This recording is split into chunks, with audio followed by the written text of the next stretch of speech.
Media మిత్రులందరికీ నమస్కారం. ఈనాటి పాత్రికేయ సమావేశానికి మీకు అందరికీ స్వాగతం. ఈ సమావేశంలో భారతీయ జనతా పార్టీ నాయకులు, అచ్చంపేట మాజీ శాసనసభ్యులు డాక్టర్ గువ్వల బాలరాజు గారు ఈ మీడియాను ఉద్దేశించి మాట్లాడతారు. వారితో పాటుగా మంగ్యానాయక్ గారు, బీజేపీ రాష్ట్ర కౌన్సిల్ సభ్యులు, ధర్మానాయక్ గారు, మాజీ జెడ్పీటీసీ, బీజేపీ రాష్ట్ర కార్యవర్గ సభ్యులు, అదేవిధంగా భారతీయ జనతా పార్టీ యువ నాయకులు మహేందర్ ఈ మీడియా సమావేశంలో పాల్గొంటా ఉన్నారు. ఇప్పుడు డాక్టర్ గువ్వల బాలరాజు గారు మీడియాను ఉద్దేశించి మాట్లాడవలసిందిగా రిక్వెస్ట్ చేస్తా ఉన్నారు.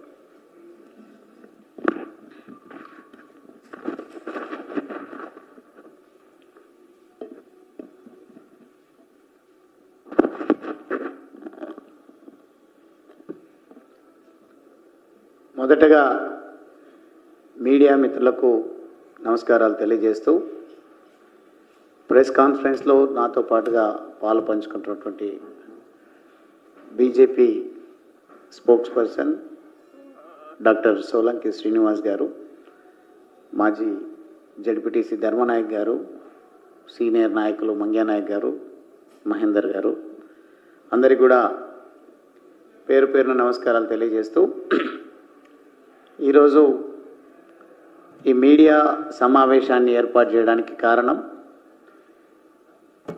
జన గర్జన పేరుతో నిన్న BRS party working president KTR గారు ఏం సందేశం ఇచ్చిండ్రో నాకైతే ఏం అర్థం కాలేదు. మీకేమైనా అర్థమైందా అని తెలుసుకోవడంలో భాగంగా ఇక్కడికి నేను ఈరోజు రావడం జరిగింది పార్టీ ఆఫీస్కు.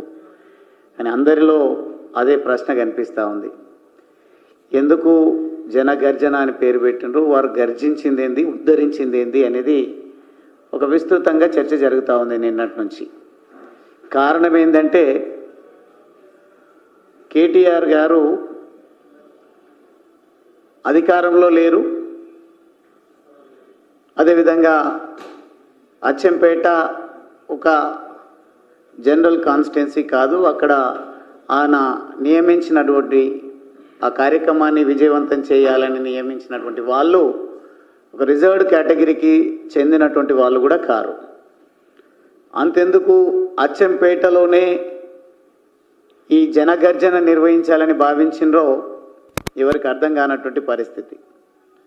ఒక రకంగా నేను అచ్చంపేట బిడ్డగా గర్వపడతా ఉన్నా. ఎన్నికల నోటిఫికేషన్ ఈరోజే వచ్చినట్టుగా మనం వార్తలు వింటా ఉన్నాం. నిన్ననే కేటీఆర్ గారు ఎన్నికల నగారా ఇక్కడి నుంచే మోగిస్తున్నట్టుగా ఏదో మాటలు మాట్లాడడం జరిగింది. అంటే అచ్చంపేట డెఫినెట్గా ఇప్పుడే కాదు, భవిష్యత్తులో కూడా అక్కడ ఉన్నటువంటి ప్రజల ఆలోచన విధానాలు, అక్కడ ఉన్నటువంటి యువతకు ఉన్నటువంటి శక్తి, ఆ ప్రాంతానికి ఉన్నటువంటి ప్రత్యేకత కేటీఆర్నే కాదు ప్రపంచాన్ని ఆకర్షించేటువంటి రోజులు దగ్గరలోనే ఉన్నాయి. గతంలో బీఆర్ఎస్ పార్టీ అధికారంలో ఉన్నటువంటి 10 సంవత్సరాలు ఒక శాసనసభ్యుడిగానే కాకుండా ఒక వలస కూలి బిడ్డగా ఆ ప్రాంతంలో ఉన్నటువంటి కష్టసుఖాలను కళ్ళారా చూసిన వ్యక్తిగా చాలా ఆవేదన, అనుభవంతో అప్పుడున్న ముఖ్యమంత్రి కేసీఆర్ గారిని పలు సందర్భాల్లో, వందల వేల సందర్భాల్లో అచ్చంపేటకు ప్రభుత్వం నుంచి రావాల్సినటువంటి సహకారం విషయంలో, అచ్చంపేట ప్రజల దాహర్తిని తీర్చాలనే ఆలోచనతో, అచ్చంపేట రైతుల పాదాలను ఆ కృష్ణమ్మ నీళ్లతో కడుగుతానని పలు సందర్భాల్లో నేను చెప్పడం జరిగింది. అట్లని కడగలేదని కాదు, నా వంతుగా 60-70 వేల ఎకరాలకు నేను సాగునీరు అందించడం జరిగింది. ఉప్పునుంతల, వంగూరు, కొంత భాగం లింగాల మండలం, 1-2 గ్రామాలు బల్మూరు మండలంలో కూడా సాగునీరు అందించడం జరిగింది. ప్రధానంగా నేను ఎందుకు పార్టీని వీడినా అనే విషయంలో చాలా స్పష్టత బీఆర్ఎస్ పార్టీకి, బీఆర్ఎస్ పార్టీ పెంచి పోషిస్తున్నటువంటి యూట్యూబర్లకు, పెయిడ్ కామెంటర్స్కు నేను సమాధానం చెప్పడం జరిగింది. ఎప్పటికప్పుడు మీరు వేసే పనికిరాని ప్రశ్నలకు కూడా కొన్ని సందర్భాల్లో నేను స్థాయిని తగ్గించుకొని కూడా సమాధానం చెప్పేటువంటి ప్రయత్నం నేను చేయడం జరిగింది. పార్టీని ఎందుకు వీడాల్సి వచ్చింది అని అంటే, నేను ఒక ఆయన మాట్లాడుతున్నారు అక్కడ ఇన్ఛార్జిగా ఉన్నటువంటి నాగర్ కర్నూలు మాజీ శాసనసభ్యుడు. ఏం తక్కువ అయిందని గువ్వల బాలరాజ్ పార్టీ మారిండో ఈ జన సందేహాన్ని జన సముద్రాన్ని చూడండి అన్నట్టుగా చాలా సంతోషం వ్యక్తం చేస్తూ మాట్లాడుతూ నా గురించి మాట్లాడడం జరిగింది. ఈరోజు నేను ఒకటే తెలియపరచదలుచుకున్నా. నేను చెప్పిన కదా చాలా స్పష్టంగా, నాకేం తక్కువ కాలేదు. నేనేదో సాధించాలని నేను బీజేపీలోకి వ్యక్తిగతంగా సాధించాలని రాలేదు. ప్రజలను గెలిపియాలని వచ్చిన, ప్రజలకు చేయూతనందాలంటే భారతీయ జనతా పార్టీతోనే సాధ్యమని విశ్వసించి వచ్చినని చెప్పడం జరిగింది. ఏం తక్కువ కాలేదు. నేను 4 సార్లు పోటీ చేయడం జరిగింది. అది నాకున్నటువంటి ఒక ప్రత్యేకత, ప్రజల్లో ఉన్నటువంటి కారణంగా, తప్పని పరిస్థితుల్లో అనివార్యతను నెలకొల్పినటువంటి కారణంగా టీఆర్ఎస్ బీఆర్ఎస్ నాకు టికెట్ ఇవ్వడం జరిగింది. ఒకసారి త్రుటిలో ఎంపీగా ఓడిపోయినా, 2 సార్లు ఎమ్మెల్యేగా సేవలు అందించిన, మొన్న మీ కుట్రలో భాగంగా నేను ఓటమి పాలైనా అని చెప్పడం జరిగింది. మళ్ళీ మళ్ళీ మళ్ళీ మళ్ళీ తిట్టించుకునే కోరిక ఉంటే తప్పకుండా సందర్భం వచ్చినప్పుడు మీరు ఏ రకమైనటువంటి చర్చ, ఏ రకమైనటువంటి భాష మీరు నా నుంచి కోరినా ఆ భాషలో నేను సమాధానం చెప్పడానికి సిద్ధంగా ఉన్నా. కానీ నాకేం తక్కువైందా తక్కువ కాలేదా పక్కన పెడితే, వ్యక్తిగతంగా మీకైతే మాత్రం, అంటే బీఆర్ఎస్ నాయకులకు ప్రత్యేకించి ఎందుకు ఈ పదం వాడుతున్నంటే, టీఆర్ఎస్ కాదు, అప్పుడున్నటువంటి టీఆర్ఎస్, మొదటగా స్టార్ట్ అయినటువంటి టీఆర్ఎస్ ఒక సామాజిక స్పృహతో మొదలైందనే ఆలోచనతోన నాటువంటి వాళ్ళు, యూనివర్సిటీలో చదువుతున్నటువంటి యువత, రాష్ట్ర వ్యాపితంగా ఉన్నటువంటి తెలంగాణ వాదులు విశ్వసించి టీఆర్ఎస్ పార్టీలో చేరడము, ఎన్నో ఓటములను చవి చూడడము, అంతిమంగా తెలంగాణ ప్రజల ఆకాంక్ష నెరవేరిన తర్వాత తెలంగాణ ప్రజలు టీఆర్ఎస్కు పట్టం కట్టడం జరిగింది. కానీ 63 స్థానాలు ఇచ్చి అధికారం అప్పచెప్తే కొంతమందిని చేర్చుకోవడం జరిగింది, మళ్ళీ ఇతర పార్టీల్లో ఎన్నికైనటువంటి వాళ్ళను. మళ్ళీ 88 స్థానాలు ఇచ్చి ప్రజలు ఆశీర్వదిస్తే ప్రజాస్వామ్యాన్ని కూనీ చేసే విధంగా ఇతర పార్టీల్లో ఎన్నికైనటువంటి వాళ్ళను తమ పార్టీలో చేర్చుకొని టీఆర్ఎస్ను బీఆర్ఎస్గా మార్చడం జరిగింది. అంటే రాజకీయ పునరేకీకరణ పేరిట సాధించినటువంటి ఈ తెలంగాణలో దోపిడీకి అనుభవం లేదు, దోపిడీ చేసే ఆలోచన లేనటువంటి యువత టీఆర్ఎస్లో ఉన్నటువంటి కారణంగా మేము వేల కోట్లకు లక్షల కోట్లకు పడగలెత్తలేకపోతా ఉన్నామని వ్యాపారంలో అనుభవం కలిగినటువంటి వాళ్ళు, ప్రజలను ఎత్తిన చేయి పెట్టేటువంటి సమర్థత ఉన్నటువంటి వాళ్ళను పార్టీలో చేర్చుకోవడం జరిగింది. కాబట్టే ఎవరెవరికి ఏ భూములలో కన్వర్షన్స్ ఇచ్చి వందల వేల కోట్లకు పడగలెత్తేటువంటి అవకాశం ఇచ్చిందో మీకు ఇచ్చిండొచ్చు. ఎవరెవరు నిజంగా చెప్పాలంటే వివరాల్లోకి వెళ్ళొద్దనుకున్నా బయటనేమో మాట్లాడట్లేరు, నా నియోజకవర్గంలో వచ్చి అంతర్గతంగా ఏదో పెద్దగా మాట్లాడే ప్రయత్నం చేస్తూ ఉన్నారు. మీ బండారం బయట పెట్టదలుచుకుంటే మీరు అడుగు కూడా బయట పెట్టలేరు, ఆ దుస్థితి వస్తుంది. వట్టెం గుట్ట విషయంలో కానీ, పోతిరెడ్డిపల్లి గుట్ట విషయంలో కానీ, పాలమూరు రంగారెడ్డి ఎత్తిపోతల పథకం ప్రాజెక్టుకు సంబంధించి నల్లమట్టి తెల్లమట్టి చరిత్ర నాగర్ కర్నూలులో బాగా విస్తృతంగా జరుగుతూ ఉంటుంది. నేను ఎక్కడ కూడా అటువంటి దోపిడీకి పాల్పడలేదు. ఆ రకంగా ఇక్కడ అక్రమంగా నేను సంపాదించినటువంటి పరిస్థితి లేదు. అదేవిధంగా దుందుబి వాగును దున్నుకుపోతా ఉన్నారు, యుద్ధం చేద్దామంటే ఆ రోజు ఎవరు రాలేరు. నిన్న అక్కడికి వచ్చినటువంటి సందర్భంలో కేటీఆర్ గారు సరే ఒకవేళ స్థానిక సంస్థల ఎన్నికల నగారానే మోగించాలనుకుంటే అక్కడికే పరిమితం అయితే బాగుండేది. మీ హయాంలో చేసినటువంటి దౌర్భాగ్యాలు, దుర్మార్గాలు, ఆల్మట్టి ఎత్తుకు కారకులు ఎవరో ప్రజలు చర్చించుకుంటుంటే మీరు వచ్చి అదే ఆల్మట్టి విషయంలో నేను అక్కడికి మీకు చేత కాకుంటే ప్రభుత్వానికి నేనే నా సైన్యంతో బయలుదేరుతా అని చెప్పేసి ఇప్పుడు మాట్లాడుతున్నారు. అప్పుడు పోషించాల్సినటువంటి పాత్ర, అప్పుడు కర్ణాటక ప్రభుత్వానికి వత్తాసు పలుకుతూ తెలంగాణ జీవితాలను ఛిద్రం చేసేటువంటి కుట్ర మీరే చేసిందనేది చర్చ జరుగుతూ ఉంది.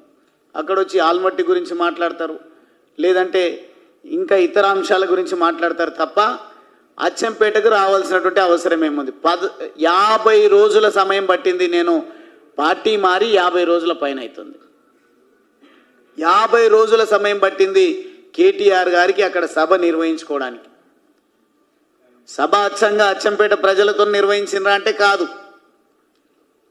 నాగర్ కర్నూలు నియోజకవర్గం, కొల్లాపూర్ నియోజకవర్గం, ఉమ్మడి మహబూబ్ నగర్ జిల్లా నలుమూలల నుండి తరలించినటువంటి మీ సైన్యము, అదేవిధంగా దేవరకొండ, హైదరాబాదు, ఆమన్గల్లు, మొత్తంగా మీరు చేసినటువంటి ఆ జన గర్జన ఏదైతే ఉందో, మీరు 15,000 20,000 అని మీరే క్లెయిమ్ చేసుకుంటారంటే ఎంతమంది వచ్చిండ్రు? మీ ఆర్భాటం ఏంది? మీరు అక్కడ వేసినటువంటి మీ టెంట్లు ఏంది? మీ సంఖ్య ఏంది? మీ కుర్చీల సంఖ్య ఏంది? అందరికీ అన్నీ తెలుసు. ఒకవేళ నేను ఈ సందర్భంగా మాకు ఖచ్చితంగా ఇది ఒక డిసిప్లిన్ కలిగినటువంటి పార్టీ కాబట్టి నేనేం ప్రకటించడం లేదు, కానీ తప్పకుండా పార్టీలో చర్చిస్తాం. అందుకే ఈరోజు మా పెద్దలు, పార్టీ పెద్దలు నిర్వహించేటువంటి ప్రెస్ కాన్ఫరెన్స్ కాదు ఇది. అచ్చంపేట నుంచి నేను 2 సార్లు ప్రాతినిధ్యం వహించిన కాబట్టి నేను, మా మిత్రులు సోలంకి శ్రీనివాస్ గారు, మిగతా పెద్దలందరం సరిపోతారు అని మేము మాత్రమే వచ్చి ఈ ప్రెస్ కాన్ఫరెన్స్ పడతా ఉన్నాం. తప్పకుండా మా అధిష్టానంతో చర్చిస్తాం.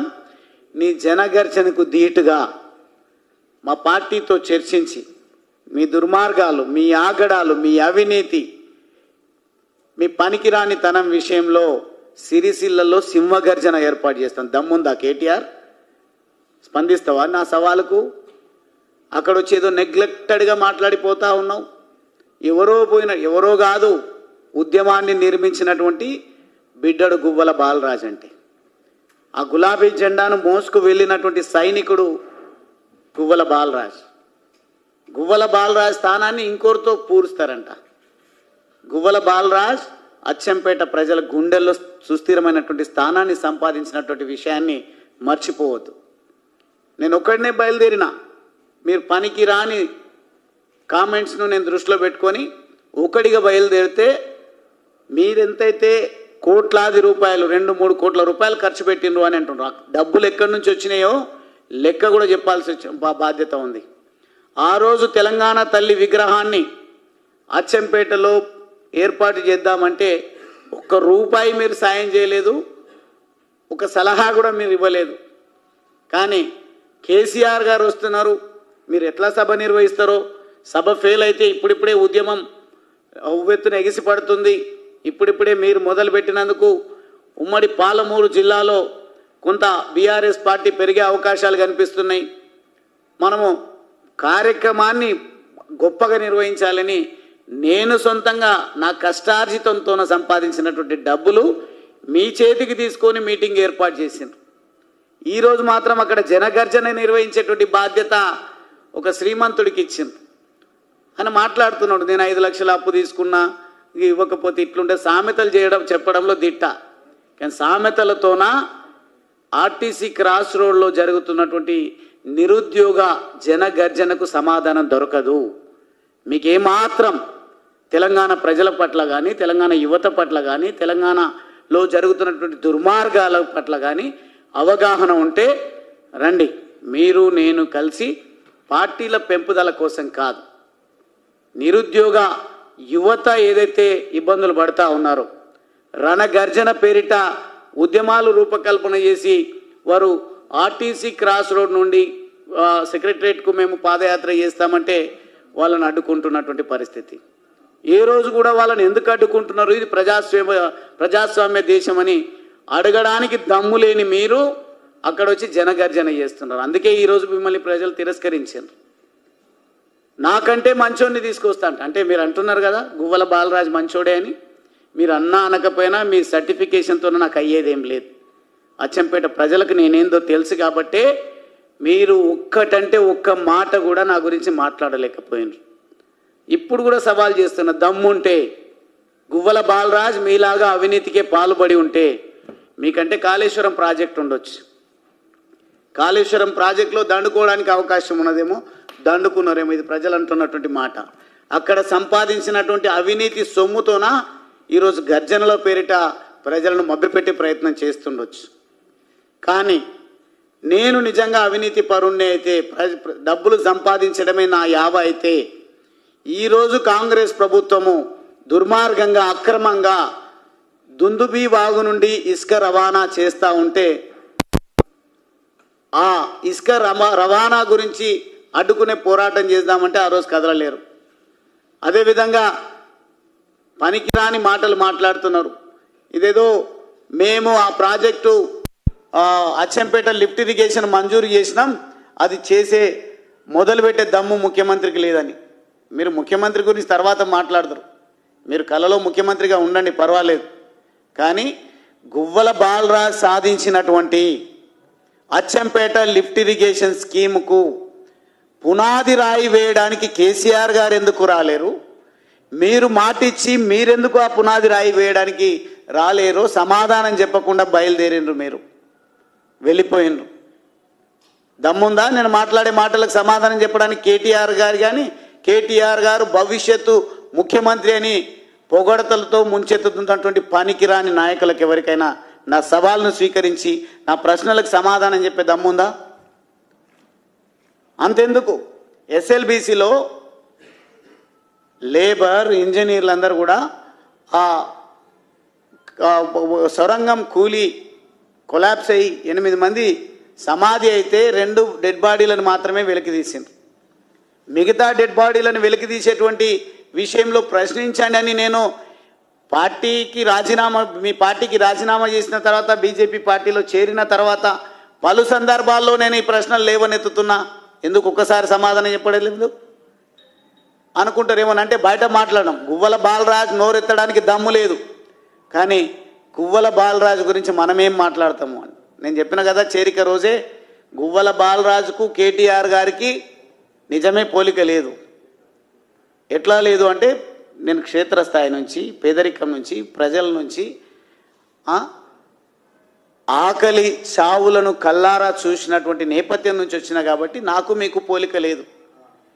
మీరేదో మీ భాషతో మీరు 10 సంవత్సరాలు మంత్రిగా పనిచేసి ఆ అనుభవం మందిని ముంచడానికి సంపాదించినటువంటి అనుభవం నాకు లేకపోవచ్చు, కానీ ప్రజల పక్షం వహించేటువంటి దమ్ము, ధైర్యం, నిబద్ధత నాకుంది. కాబట్టి ఖచ్చితంగా మీరు వస్తారా రండి, లేదంటే అడ్వకేట్లను పెట్టిండ్రు కదా. సిద్ధార్థ్ దావే అని ఒక ఆయనను అడ్వకేట్ను నియమించి చార్టెడ్ ఫ్లైట్లో తీసుకొచ్చిందని అంటారు, లేదంటే నిమిషానికో గంటకో ఎన్ని లక్షలు అన్ని వేలు ఫీజు ఉంటుంది అని కాస్ట్లీ అడ్వకేట్లను, లాయర్లను తీసుకొచ్చి మీ పక్షాన వాదించడానికి ఉపయోగించుకున్నారు. అదేవిధంగా ఆర్ఎన్ సుందరన్ అని ఇంకొక సీనియర్ న్యాయవాదిని కూడా ఇతర కేసులలో తీసుకొచ్చిండ్రు. ఎందుకు ఆ సోయి లేదు మీకు? మీరైతే ఒక లెక్క, నిరుద్యోగ యువత అయితే ఒక లెక్కన. ఈరోజు ఒక జడ్జిమెంట్ను సవాల్ చేస్తూ మా నిరుద్యోగ యువత మాకు జరుగుతున్న అన్యాయము, మాకు రిజర్వేషన్ల విషయంలో అన్యాయము, లోకల్ నాన్ లోకల్ విషయంలో అన్యాయం జరుగుతుందని ఒక జడ్జిమెంట్ను మీకు తీసుకొచ్చి ఇచ్చిండ్రట. నాకైతే ఇప్పుడు తెచ్చి ఇచ్చిండ్రు, నేను ప్రెస్ కాన్ఫరెన్స్ పెడుతున్నా అని చెప్తే. తప్పకుండా ఈ జడ్జిమెంట్లను అన్నింటిని కూడా చదువుతా. ఎంతో కొంత రెగ్యులర్గా ప్రాక్టీస్లో లేనప్పటికీ న్యాయశాస్త్రం పైన అవగాహన ఉన్నటువంటి యువకుడిగా నా తమ్ముళ్ళ కోసం, నా చెల్లెళ్ళ కోసం, నా నిరుద్యోగ యువత కోసం ఈ సైటేషన్స్ అన్ని, జడ్జిమెంట్లను అన్నింటిని కూడా చదువుతా. రేపు భవిష్యత్తులో అవసరమైతే భిక్షాటన చేసైనా సరే పేరుగాంచిన అవగాహన ఉన్న సబ్జెక్ట్ ఎక్స్పర్టీస్ ఉన్నటువంటి అడ్వకేట్లను మా తమ్ముళ్ళ పక్షాన కొట్లాడడానికి నియమిస్తాం. వాళ్ళ ఉద్యోగాల్లో జరిగినటువంటి అన్యాయాన్ని ఖచ్చితంగా ఎదిరిస్తాం. ఎట్లా జరుగుతాయి ఇంత దారుణమైనటువంటి అన్యాయాలు? నాన్ లోకల్కు రిజర్వేషన్లు కల్పించడం ఏంది? 18 మందికి వాళ్ళ లిస్టులో ఎట్లా వచ్చిండ్రు, వాళ్ళకి ఎట్లా ఉద్యోగాలు వచ్చినాయంటే వాళ్ళ గురించి సమాధానం చెప్పరు. 2 హాల్ టికెట్ల పరిస్థితి ఏంటంటే దాని గురించి సమాధానం చెప్పరు. మీకు దమ్ము లేకుంటే యూపీఎస్సీకి ఇవ్వండి అని చెప్పేసి ప్రభుత్వం పైన యువత మాట్లాడుతూ ఉంటే, పార్టీలు మాట్లాడుతూ ఉంటే, ప్రధాన ప్రతిపక్ష పార్టీగా ఉన్నటువంటి బాధ్యత కలిగినటువంటి 10 సంవత్సరాలు మంత్రిగా ఒరగబెట్టినటువంటి కేటీఆర్ గారు ఎందుకు నిరుద్యోగ యువతకు జరిగినటువంటి అన్యాయం గురించి మాట్లాడడం లేదు? ఈ జనగర్జనలు నిర్వహించిన దాంతోన మీరు అధికారంలోకి వస్తారంటున్నారా అనుకుంటున్నారా? ఇది కళ మాత్రమే. ఎట్టి పరిస్థితుల్లో బీఆర్ఎస్ పార్టీని తెలంగాణ ప్రజలు విశ్వసించే పరిస్థితే లేదు. మీరు చేసిన ఆగడాలు తక్కువ అని, మీరు చేసినటువంటి దోపిడీ తక్కువ అని, కాళేశ్వరంలో అవినీతి జరిగింది, అదే అవినీతి డబ్బులతోన ఈరోజు కులుకుతా ఉంది బీఆర్ఎస్ పార్టీ అంటే నిస్సిగ్గుగా దానికి సమాధానం చెప్పకుండా రోడ్డు పొడవునా ఫ్లెక్సీలు ఏర్పాటు చేసిండ్రు. పెట్టుబడిదారులను దించడం మీకు ఫికర్ లేదని మాట్లాడుతున్నారు. నిజంగా ప్రజలకు నాయకత్వం వహించాల్సినటువంటి వారికి ఉండాల్సిన అర్హత ఏంది అని అంటే ప్రజల పక్షం వహించి నిలబడి కొట్లాడి ఆపత్కాలంలో వాళ్ళ వెంట ఉండాల్సినటువంటి బాధ్యత నాయకుడి లక్షణం. డేరాలు వేసిండ్రు తీసిండ్రు అని అచ్చంపేటలో చర్చ జరుగుతూ ఉంది. పెద్ద పెద్ద హోర్డింగ్స్ పెట్టిండ్రు, పెద్ద పెద్ద ఫ్లెక్సీలు ఏర్పాటు చేసిండ్రు, పెద్ద పెద్ద డయాస్లు ఏర్పాటు చేసిండ్రు, భారీ బహిరంగ సభను తలపించే విధంగా మీరు ఏర్పాట్లు చేసిండ్రు. ఆ ఏర్పాట్లతోన ఒక్కరి కడుపైన నిండిందా? మీరు పెట్టిన 2-3 కోట్ల రూపాయల ఖర్చు ఏ ఒక్కరికైనా ఊరట కలిగించే విధంగా ఉన్నదా? ఏం సమాధానం చెప్పినారు? నిన్న ఏం సందేశం ఇచ్చారు మీరు జనగర్జన పేరిట? దమ్ముంటే స్వీకరించండి. ఒకవేళ కేటీఆర్ స్థాయికి నా స్థాయికి తేడానే ఉంది, తక్కువ ఎక్కువ ఉంది అని భావిస్తే బీఆర్ఎస్ పార్టీ నుండి ఎవరైనా స్పందించండి. ఒకవేళ నేనే గనక మా పార్టీ అధిష్టానం అనుమతిస్తే సిరిసిల్ల సింహగర్జనను ఆపే దమ్మెవడికైనా ఉందా? సిరిసిల్లలో ఈ మధ్యకాలంలో మంత్రి పదవి పోయిన తర్వాత మీరు వెళ్తే ఒక 100 మందిని జమ చేసుకోవడానికి 2 గంటల సమయం పడుతుంది ఈరోజు కేటీఆర్ గారికి. అందుకే అక్కడ చర్చ జరుగుతూ ఉంది. సిరిసిల్లలో పోటీ చేయడంట, హైదరాబాద్లో చేస్తాడంట. సిరిసిల్లలో ఒరగబెట్టలేడు కానీ హైదరాబాద్లో ఒరగబెడతారంట. పెద్దవాళ్ళపైన ఇష్టారీతిలో మాట్లాడడం, మా అటువంటి మీకు ఉజ్జీవులమైన మమ్మల్ని చిన్నపిల్లలు వాళ్ళ గురించి ఏం మాట్లాడతాము అని చెప్పేసి దమ్ములేని మాటలు ఇవన్నీ కూడా. నిజంగా నేను చెప్పిన కదా ఆ రోజు నా అచ్చంపేట నియోజకవర్గ ప్రజలకు నన్ను నాయకుడి చేసిన రాష్ట్ర వ్యాపితంగా ఉన్నటువంటి ఉద్యమకారులకు, తెలంగాణ వాదులకు, నన్ను ఈ స్థాయికి తీసుకొచ్చిన ప్రతి ఒక్కరికి మీ వల్లనే నేను ఈ స్థాయికి వచ్చినా, కానీ మీకు చెప్పకుండా పోవడానికి కారణం బీఆర్ఎస్ పార్టీ ఎత్తుగడలు క్యారెక్టర్ను తప్పుగా చూపించే ప్రమాదం ఉంది అని చెప్పేసి. అందుకే ఒక్కొక్కరు ఈరోజు సమాధానం వాళ్ళే వెతుక్కుంటున్నారు.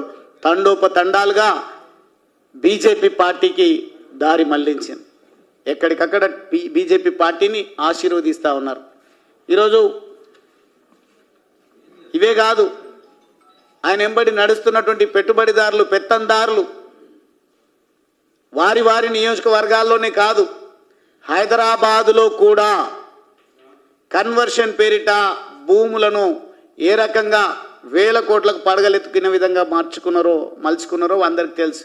అందుకే పెడుతున్నారు పెట్టుబడి అని ఈరోజు ఒక చర్చ జరుగుతూ ఉంది అచ్చంపేటలో. నాగర్ కర్నూల్లో ఉన్నటువంటి వాళ్ళకు ఫోన్లు ఎత్తారు కానీ అచ్చంపేటకు వచ్చి మొత్తం నేనే చూసుకుంటామని మాట్లాడుతుందని ఈరోజు ప్రజలు చర్చించుకుంటారు, నవ్వుకుంటా ఉన్నారు. నాగర్ కర్నూలుకు మీరు రండి అన్నా అని నన్ను యువత పిలుస్తూ ఉన్నారు. మీరు తిరగండి, ఈయన సంగతి బండారం బయట పెడదామని ఆయన గురించి మాట్లాడుతున్నారు. నా లక్ష్యం ఒక ఎమ్మెల్యే గురించో మాజీ ఎమ్మెల్యే గురించో కాదు. నా ఆశయం, నా లక్ష్యం ప్రజా వ్యతిరేక విధానాలు అవలంబిస్తున్నటువంటి, ప్రజలకు అవసరం లేనటువంటి పార్టీలను భూస్థాపితం చేయడం. ప్రజలు ఆశీర్వదించి 10 సంవత్సరాల అధికారం ఇస్తే ప్రజలకు ఏం ఒరగలే, ఒక్క డబుల్ బెడ్రూమ్ ఇల్లు కూడా కట్టలే నా నియోజకవర్గంలో. ఎందుకు కట్టలేదంటే మీరు ఎవరైనా కాంట్రాక్టర్ ఉంటే మాట్లాడుకోండి, వాళ్ళకి లాస్ వస్తుందంట. ఇదా మీరు చెప్పే పద్ధతి? అక్కడ ఎత్తున్నాయి ఇండ్లు మా దగ్గర అవ్వట్లేదు అని అంటే కొంచెం డబుల్ బెడ్రూమ్ ఇళ్లలో వర్కౌట్ అవ్వట్లేదంట, గిట్టుబాటు లేదంట, వాళ్లకు ఎవరైనా ఉంటే వెతుక్కోండి. ఈ దారా మాకు చూపించాల్సింది అధిష్టానంగా. మీరు ఒక్కొక్క మంత్రి మీ వాళ్ళకేమో 100,000 ఇండ్లు కట్టిస్తారు మీ నియోజకవర్గాలు. అందుకే పొయ్యి రాళ్లలాగా ఉన్నాయి దుబాక, గజ్వెల్, సిద్దిపేట, సిరిసిల్లను కూడా కలుపుకుంటే అక్కడక్కడనే ఉన్నటువంటి నియోజకవర్గాల అభివృద్ధి వ్యత్యాసాలను చూసిన తర్వాత దుబ్బాకలో ఏం తీర్పు ఇచ్చిండ్రో ప్రజలు చూసిండ్రు. ఆ తీర్పుతోనే కళ్ళు తెరవాల్సి ఉండే. అదేవిధంగా హుజురాబాదులో మొత్తం ఓ పక్క అసెంబ్లీ నడుస్తుంది. నా జీవితంలో ఫస్ట్ టైం అసెంబ్లీ సమావేశాలకు డుమ్మా కొట్టడం. మమ్మల్ని హుజురాబాదులో బీఆర్ఎస్ని గెలిపించండి అని పంపించింది. అక్కడ ప్రజలు ఏం తీర్పిచ్చిందో చూసినాం మనం. ఇప్పుడు నేను పార్టీని మారినో లేదో ఉమ్మడి మహబూబ్ నగర్ జిల్లాలో ఉన్నటువంటి బీఆర్ఎస్ పార్టీ నాయకులందరూ కూడా అక్కడ పనిచేయడము, ఈ 15-20 వేల మంది సభ పెట్టడానికి 50 రోజుల సమయం పట్టింది. నేను చెప్తున్నా, ఈరోజు కాషాయ జెండాకు ఉన్నటువంటి ఆదరణ, మోడీ గారి నాయకత్వం పైన ఉన్నటువంటి విశ్వాసాన్ని బట్టి, అదేవిధంగా మా పార్టీ అధ్యక్షులు రామచంద్రరావు గారు కానీ, మా సెంట్రల్ మినిస్టర్స్కి ఉన్నటువంటి ప్రజల్లో ఉన్న ఆదరణను బట్టి వారితో చర్చించకుండానే నేను మాట్లాడుతూ ఉన్నా. తప్పకుండా వారు అనుమతిస్తే మాత్రం మీరే కుట్రతోనైతే ఎస్సీ ఎస్టీ అణగారిన వర్గాలను ఎదగకుండా చూస్తే ఏం మాట మాట్లాడతాడు, బుద్ధి ఉండాలి కేటీఆర్కు. నియమిస్తాం ఎవరినైనా ఇన్ఛార్జ్ను, ఎవరు కేసీఆర్ బొట్టు పెడితే వాళ్ళు ఎమ్మెల్యే అవుతారు. వాళ్ళని చూసి కాదు ఓటు వేయాల్సింది, కేసీఆర్ గారిని చూసి ఓటు వేయాలంటే. అంటే మేము అంత పనికిరాని వాళ్ళ కింద కనిపిస్తున్నామా? ఇంత చదువుకొని, ఇంత సంస్కారం ఉండి, ఇంత ప్రజా సమస్యల పట్ల అవగాహన ఉండి మేము ప్రజా జీవితంలో కొనసాగుతూ ఉంటే, నేను కావచ్చు, అది రిజర్వ్డ్ కాన్స్టిట్యున్సీ కాబట్టి రేపు ఎవరినైనా మీరు ఇంకొకరిని కూడా తీసుకొచ్చి పెట్టవచ్చు. అంటే ఎవరొచ్చినా మేము చెప్పిందే చేయాలి, మా కాళ్ళ కాడే ఉండాలి, అటువంటి వాళ్ళే మాకు అవసరము. కేసీఆర్ గారి ముఖం చూసి ఓటేస్తేనే గెలవాలి, అట్లయితేనే గువ్వల బాలరాజు లాగా ధిక్కరించకుండా ఉంటారు. లేదంటే ఎప్పుడో ఈ రకంగానే మమ్మల్ని వ్యతిరేకించి దూరం పోతారనే భయంతోన మేము ఎవరిని నియమించినా వారి ముఖం చూడకండి, కేసీఆర్ గారి ముఖం. ఇదే సందేశం మీరు ఇచ్చేది? సమాజం మేలుకున్నది, సమాజం పూర్తి స్థాయి అవగాహనతో ఉంది. మీరేదో డమ్మీ క్యాండిడేట్లను అక్కడ తెచ్చి పెడతాం, లేదంటే ఒక ఆయన మాట్లాడతాడు, మళ్ళా వద్దు అని చెప్పినా కూడా మాట్లాడుతున్నాడు. నేనైతే నాకు వ్యక్తిగతంగా రాయబారాలు కొంతమంది తీసుకొస్తుంటారు. ఎందుకన్నా మనం కొట్లాడుకోవాలి, ఆయన ఏ పార్టీలో ఉన్నా మీరే పార్టీలో ఉన్నా మంచిగుండే ప్రయత్నం చేయండి అని మాట్లాడతారు. పోనీలే అని వదిలేస్తే దళితులను పిట్టల్లాగా కాల్చి చంపినటువంటి ఈ నరహంతకుడు రాజస్థాన్లో దళితుల పైన దాడులు జరుగుతున్నాయి.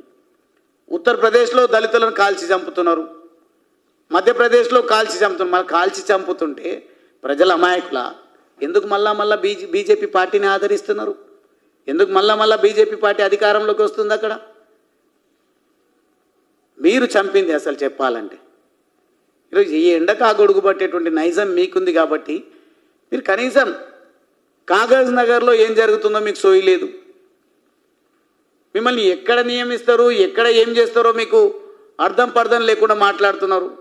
నా పైన మాట్లాడడం వల్ల మళ్ళొక్కసారి చెప్తా ఉన్నా, చాలా ఓపికతో సిన్సియర్గా, ఇక ఆపేసండి మీ పనికిరాని భజన. గువ్వల బాలరాజు అస్త్ర సన్యాసం చేసినారు, మీరు ఆయుధాలతో ఎవరినైనా కాల్చి చంపినరు. అసలు శిస్త్రైనటువంటి అస్త్రాన్ని చేతబూనిన ఇప్పుడు నేను యుద్ధ రంగంలో దిగుతాం, భారతదేశాన్ని గెలిపిస్తాం. ఈ కాషాయ జెండాను తెలంగాణ అసెంబ్లీ పైన ఎగరవేయడం కోసం ఒక సామాన్య కార్యకర్తగానే ఉన్నాం. కానీ ఖచ్చితంగా కమలాన్ని నల్లమల అడవుల్లో వికసింపజేసి తద్వారా దేశానికి నరేంద్ర మోడీ గారి నాయకత్వం ఎట్లయితే రక్షణగా ఉంటా ఉందో, తెలంగాణ బీజేపీ కూడా తెలంగాణ ప్రజలకు రక్షణగా ఉండే విధంగా మేము కార్యాచరణ రూపొందిస్తాం. అది కూడా సిరిసిల్ల నుంచే మొదలు పెట్టబోతా ఉన్నాం. ఖబర్దార్ కేటీఆర్, మీరు అక్కడ దళితులను గుద్ది చంపిన విషయం, దళితులపైన అక్రమ కేసులు పెట్టినటువంటి విషయం, అక్కడ కపట ప్రేమలు వలకబోసి అక్కడ ఉన్నటువంటి పరిశ్రమలను ఏ రకంగా నాశనం చేసిండ్రో మనం అందరం కూడా చూస్తూ ఉన్నాం.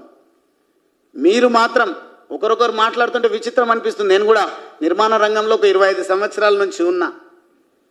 2 కోట్ల 3 కోట్ల ఎస్ఎఫ్టీ హైదరాబాద్లో వాళ్ళకు ఉంది అంటున్నారు. దీనికి సమాధానం చెప్పు. ఇంత అక్రమార్జన కోసం ఎందుకు మీరు ఆశపడ్డరు?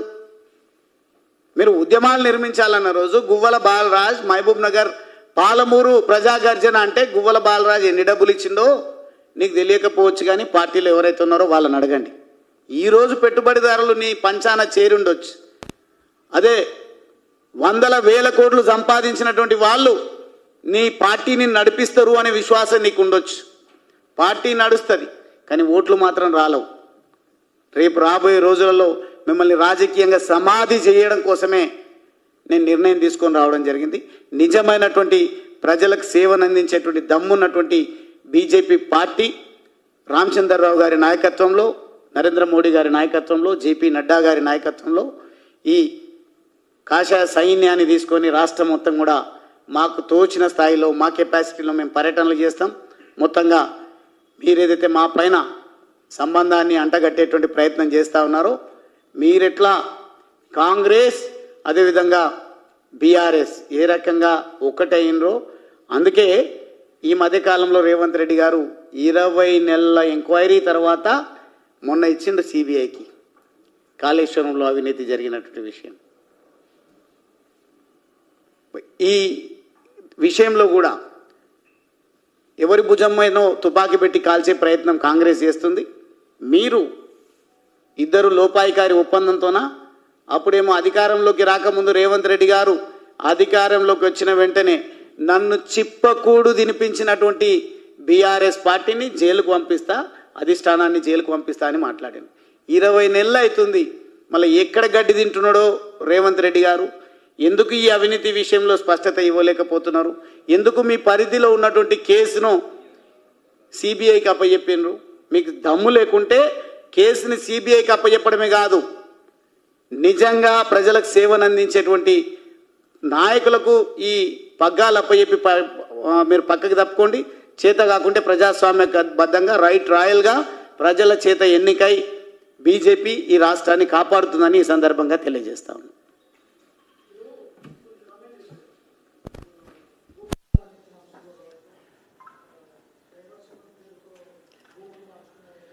కన్వర్షన్స్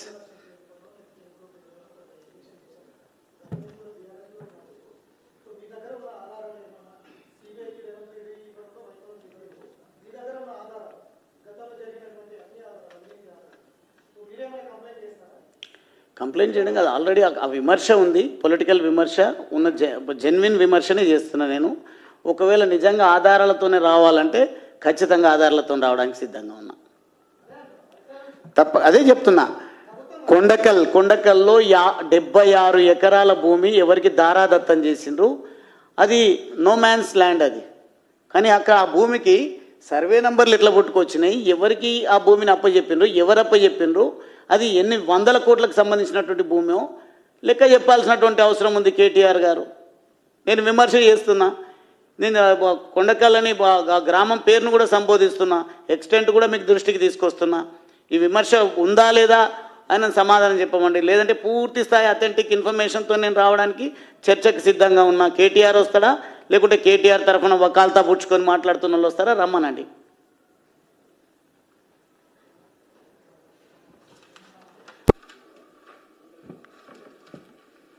తీసుకో.